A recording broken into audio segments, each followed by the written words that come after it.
This is Jeff Weiss with Unit 13 from HRT 211 Plant Propagation. This week's lesson is going to be talking about preserving genetic resources. It's the first of two lessons on this topic, and this lesson will focus on native plant seeds and preserving germplasm and our native plant heritage. Next week we'll be talking about crop plants and various efforts that are underway to preserve the genetic diversity of the plants that have been cultivated by people since the beginning of horticulture. So this week's lesson will include a single reading. It's a seed plan for a site that I volunteer at, Deer Grove East Forest Preserve. It'll include this lecture, and I'm not sure, I don't recall what videos were put out there. Practice this week will include a discussion question, and there's two assignments. Please note that one is only for CLC students, and the other is for online students who may be taking this class.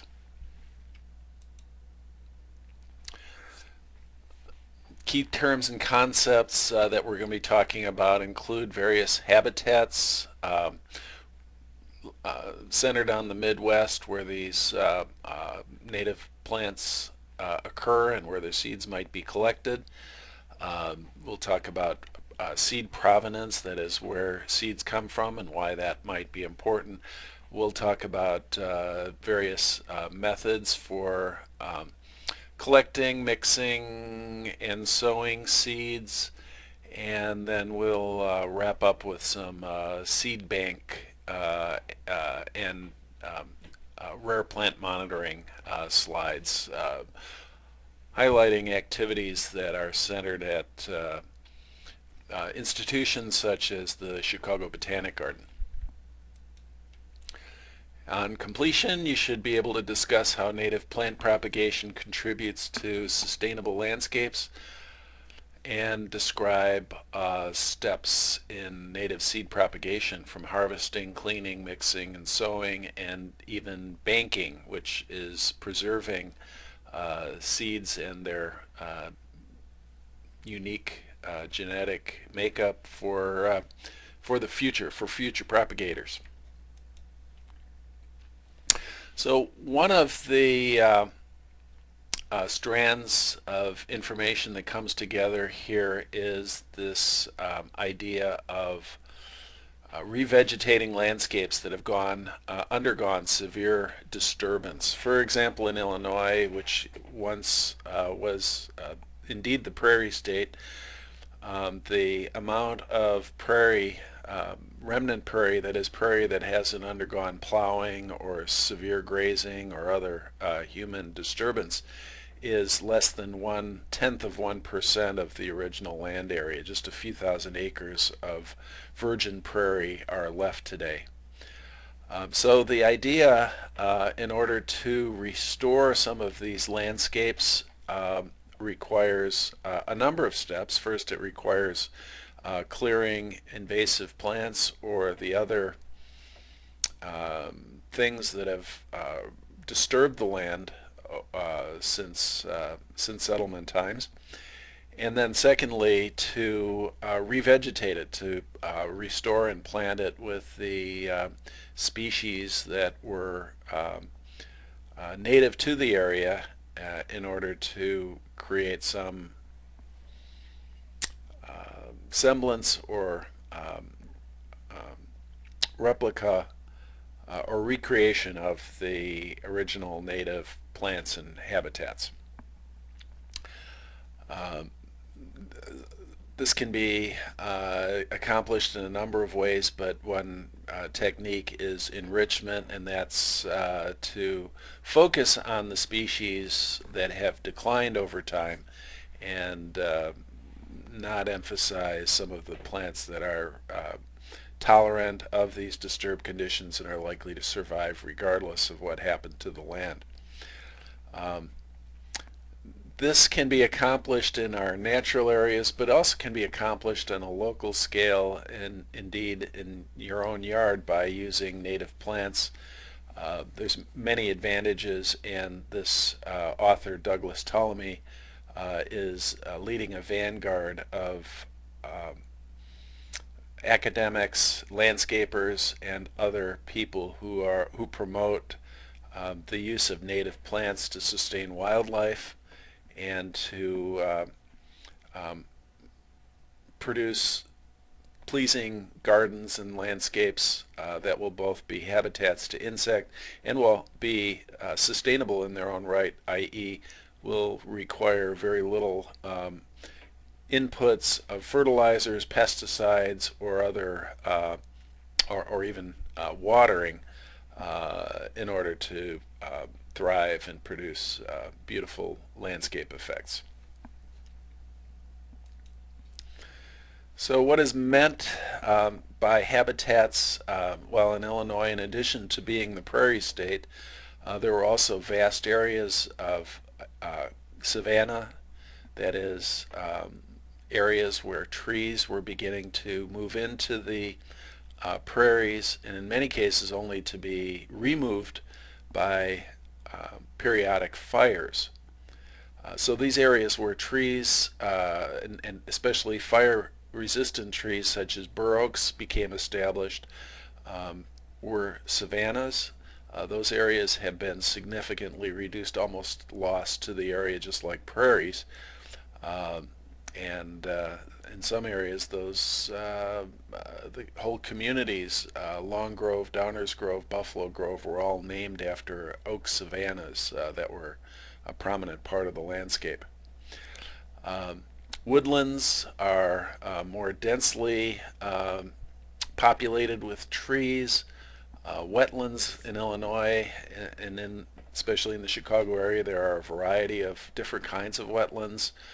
Marshes, fens, there's a few bogs left, notably the Volo Bog between Wakanda and Fox Lake is a very good example of a sphagnum peat bog, most of which are located much further north in Wisconsin.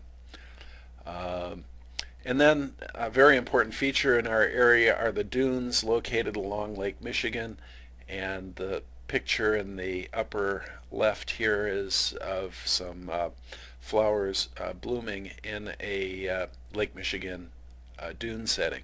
And a real common wildflower located there is the prickly pear cactus, Opuntia, and it's a relic of a plant that can survive very, very dry, harsh conditions, and normally expected to be seen in the desert southwest, but large populations of prickly pears can be seen right at Illinois Beach State Park along Lake Michigan in Zion and Waukegan.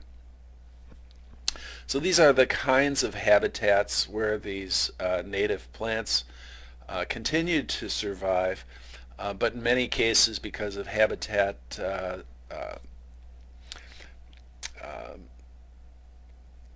disruption and segregation, they've been broken up into ever smaller parts, which are then subject to eventual loss of the rare species and prevention from plants and animal DNA to move from one area to the other to replenish and cross-pollinate and add vigor to these areas. So the role then of plant propagators in this regard becomes one of trying to preserve and improve the flow of plant and animal DNA between these areas in order to maintain population size and health.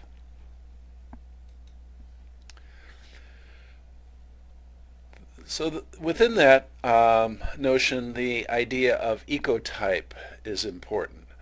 And an ecotype, or a local genotype, is the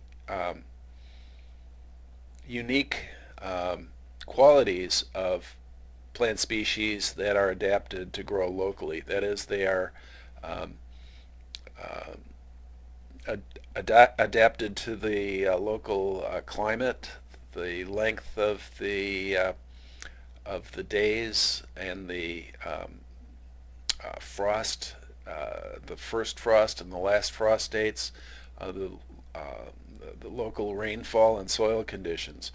So one example of this local ecotype might be an oak or a maple. Red maple, for instance, is a tree found from the upper Midwest down to Florida.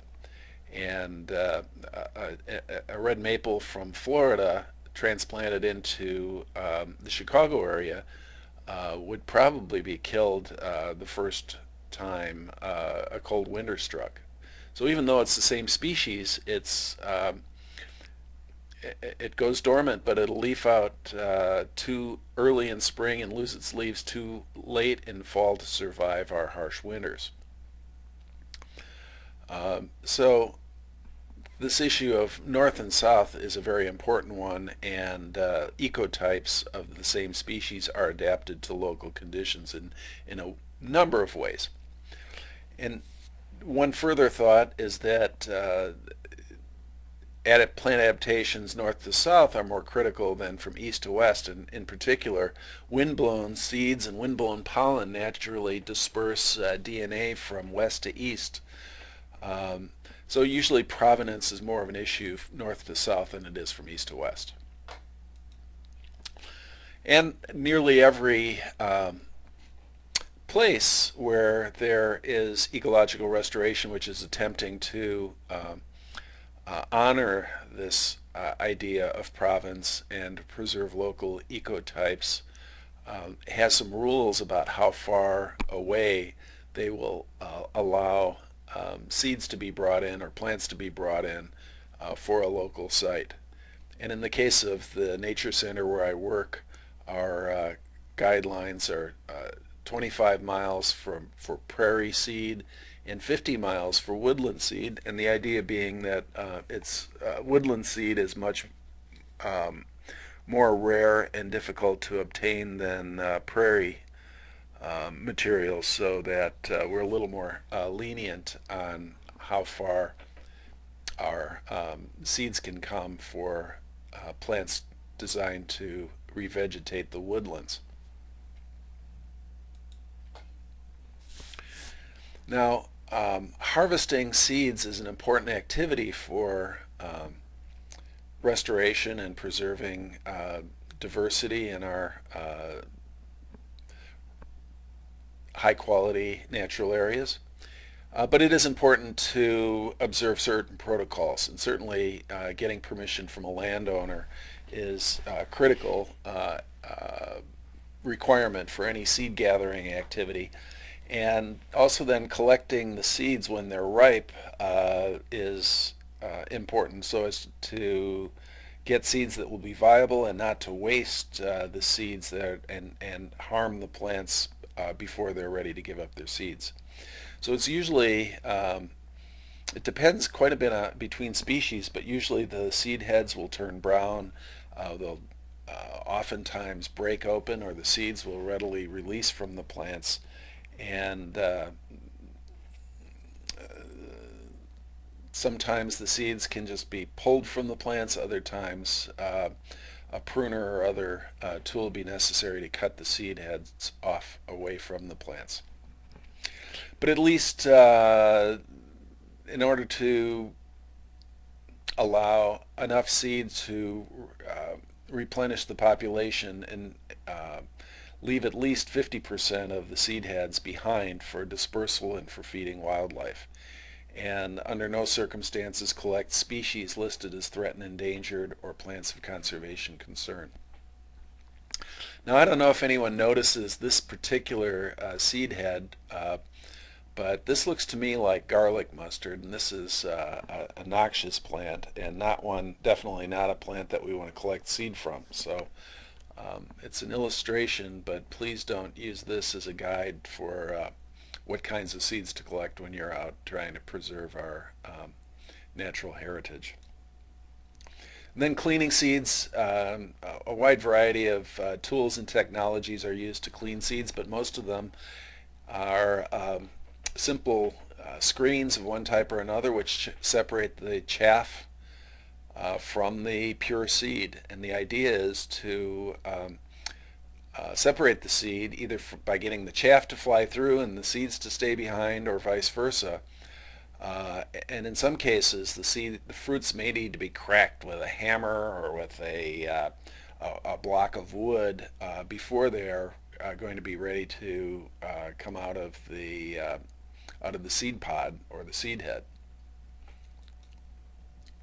Once they're released and relatively clean and purified, those seeds are mixed then into habitat type or exposure.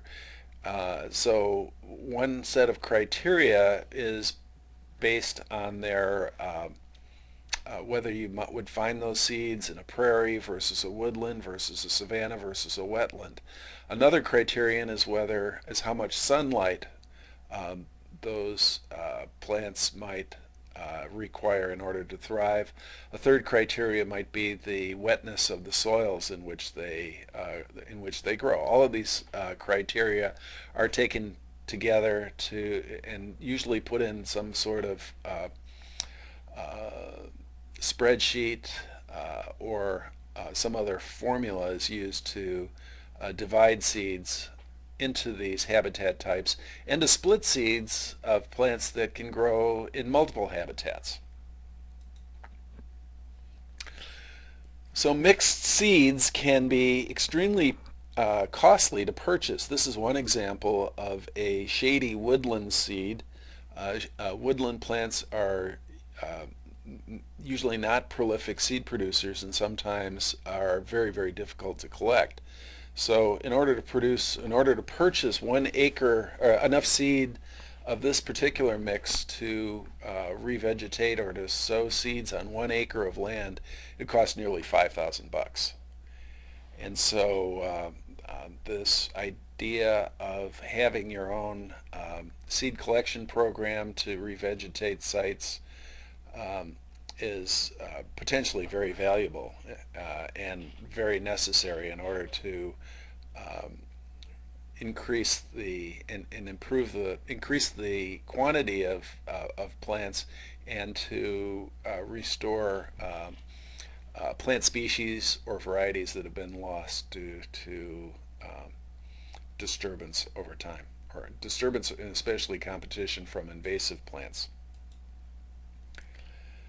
So once the seeds are collected and mixed, then they're ready to be sowed. Timing of year is important for sowing. Usually seeds are sowed in fall, just before winter snows and winter cold. The reason being that native plant seeds commonly require a period of dormancy in the soil and exposure to wet soil conditions. This is called stratification, and commonly is an adaptation of plants that helps them survive, helps their seeds survive winter cold and snowy conditions. So this dormancy period needs to be met by sowing seeds in the fall and allowing them to sit in the cool, moist, or cold, moist conditions of the soil over winter, and they'll be ready to germinate, break dormancy, and germinate come spring. So if you wait until spring to plant your seeds, it is likely that they will need to undergo a further period of stratification and may not germinate until the following year. So that's why we normally sow our seeds in late fall or early winter, is to give them the period of stratification that they need for germination. So it's very smart to document your seed collection mixes and where and when you sowed them. And you'll see in the example that I gave you in your readings how the the seed policy is converted into practice. So next I want to talk about a couple of programs that are designed to protect and preserve rare plants. The first is the Plants of Concern program. This is a program, volunteer program administered by the Chicago Botanic Garden and some partners, designed to monitor rare plants. Um, all of the threatened and endangered plants and many locally rare plant species are monitored using standardized protocols. Um, the purpose is to assess, to gather information and put it in a database that will allow assessment of long-term trends and or threats to these populations of rare plants. A third goal of this program is to train volunteers and to give them the tools to operate as citizen scientists and become conservation advocates. And finally, to provide information to landowners, land managers, and agencies about rare plants and the quality of the habitats on their property.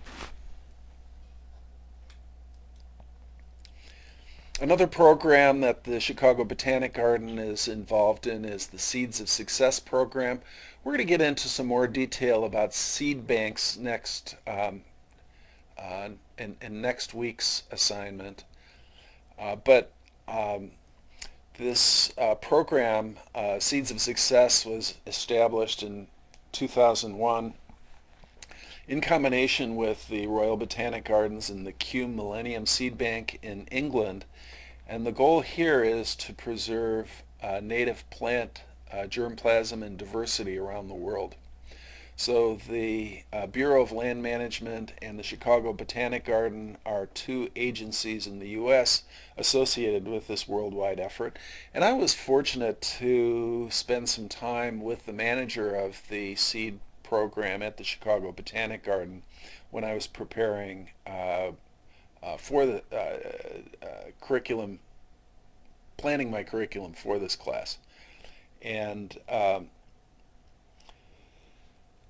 the seeds are collected by volunteer and professional collectors from sites all across the Midwest, and again focusing in this case on rare plants, but also have many more common plants that are collected, and it is the local genotypes that are collected strategically so that in the event of a cataclysm, a serious plant disease, or other event that occurs that could jeopardize the survival of these rare plants or these local ecotypes, a bank of several thousand seeds will exist in a secure location that can be taken out of storage. They're stored in cryogenic, super cooled,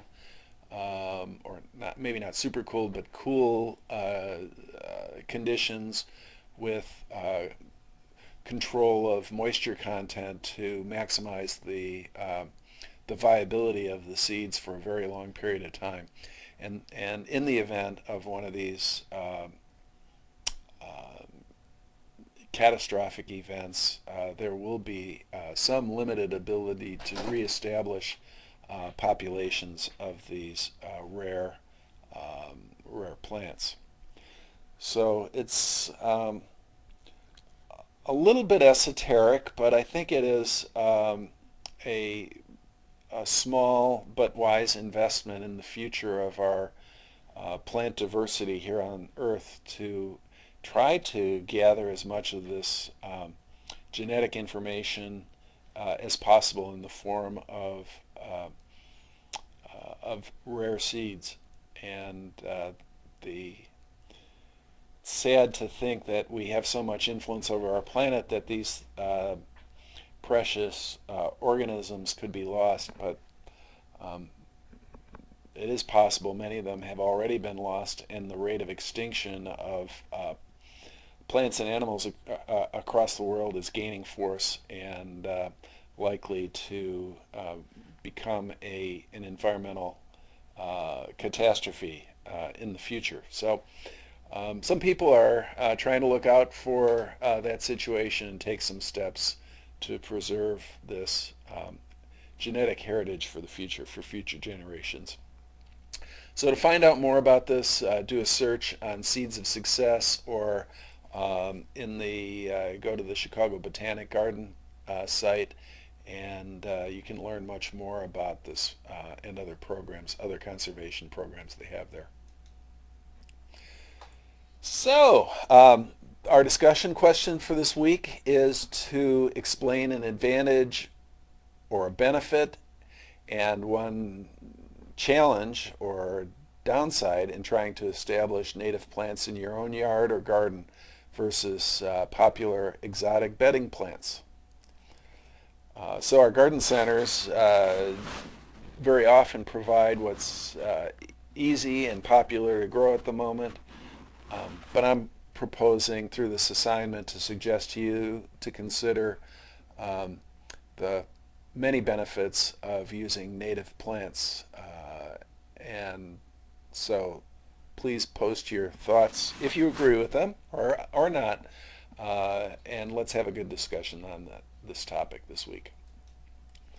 The assignment for CLC students is to produce bench cards, and in the lab we got assignments of at least 2 bench cards each for the CLC plant sale. In Lab 10 I gave you examples of these bench cards. Please use a 2-column portrait format in Word to produce your bench cards. And then you'll need to go out and find and paste an image into your card. I want accurate common and Latin names and good planting information. Now, the last part of this is a little wrinkle, and I think I might have showed you a professional bench card, and these professional bench cards can include a lot of additional information for plant purchasers. So for part of your grade, I'd like to have you add at least 5 additional items of information that might help customers decide whether to purchase and how to care for their plants. So you can start with the kind of information that I gave you on the bench card sample that I passed out in class, but I would like you to add at least 5 additional tidbits of information to that card for that plant, or for each of the 2 plants that you're going to be doing. So good luck with that, and you can post that in assignment 13 in Dropbox when you're done. Now for the online students, the assignment is different, and it involves collecting, cleaning, and sowing, and documenting all of those steps for a small quantity of seeds from one native plant species. So when you do that, save and submit your documentations and make a map of where you sowed your seeds using Google Earth or ArcGIS Online. And that's it. That's it for Unit 13. Thank you for your attention. I hope you got something out of this.